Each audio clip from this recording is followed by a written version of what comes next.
խաչդ առ եւ հետևե ինձի։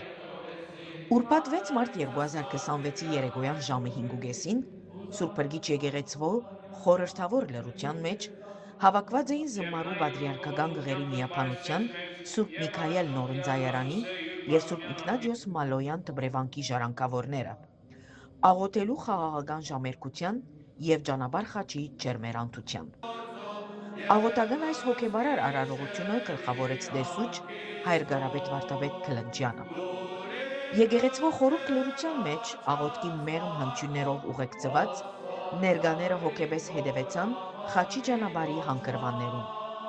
Ամեն հանգրվան դարձավ խորհրդածության եւ ներքին լռության բահմը, ուր Քրիստոսի չարչարանքներուն խորհուրդը գրգին կենթանացավ հավատացյալներու սրտերուն մեջ։ Ընթերցումները եւ աղոթները առաջնորդեցին ներկաները դեպի Կողգոթայի ճանապարհը, ուր մարդկության փրկության համար Տերը սիրով եւ հնազանդությամբ շալգեց իր խաչը։ Օրվան պատգամին մեջ հայր Կարապետ Վարդապետ Քլնջյան խորահախորհուրդ կերպով կանգարավ հետևիլ բարին վրա, բացատրելով անոր հոգևոր խորքը։ Անհիշեցուց, որ Քրիստոսի շալգած խաչը անհամեմատ ծանր էր մարդկային բոլոր խաչերեն, որովհետև ան իր ուսերուն վրա արավ ոչ միայն փայդյա խաչը, այլ նաև ամբողջ մարդկության մեղքերու ծանրությունը։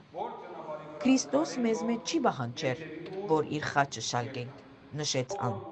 այլ կհրավիրե մեզ, որպեսի համբերությամբ եւ հավատքով գրենք այն խաչը, որ մեզի վստահված է, եւ քայլ առ քայլ իրեն հետևենք։ Հայր Քլնջյան ընդգծեց նաև, որ քրիստոնեական կյանքը խաչի ճանապարհ է, սակայն այդ ճանապարհը երբեք չի վերջանար միայն դարաբանքով։ Խաչը քրիստոնյային համար կդառնա սիրո, զոհաբերության եւ հույսի նշան, որովհետեւ անգդանի դեպի հարության լույսը։ Այդպես մարդը իր կյանքի փորձություններուն մեջ կսորվի տեսնել Աստուծո ցերկը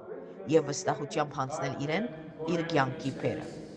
Այս աղոթական արարողությունը դարձավ նաև հոգևոր վերանորոգումի առիթ ժառանգավորներուն համար, որոնք իրենց ապագա ծառայության ճանապարհին կոչված են ոչ միայն քարոզելու խաչի խորհուրդը, այլ նախ եւ առաջ ապրելու զայն իրենց կյանքին մեջ։ Ճանապարհ խաչին հետևելով անոնք նորոգեցին իրենց որոշումը հավատարիմ մնալու Քրիստոսի գոչին եւ իրենց կյանքը դարձնելու ժառանգություն Աստծո եւ եկեղեցվո։ Ժամերկության ավարտին ներկաները միասնաբար բարձրացուցին իրենց աղոթքը առ Աստված, խնդրելով խաղաղություն աշխարհին, զորություն եկեղեցվո առաքելության եւ հոգևոր ամրություն յուրաքանչյուր հավատացյալի համար։ Այդ աղոթքը դարձավ նաև հավատքի վկայություն, նորոգ վստահությամբ շարունակելու կյանքի ճանապարհը Քրիստոսի խաչի հույսով առաջնորդված։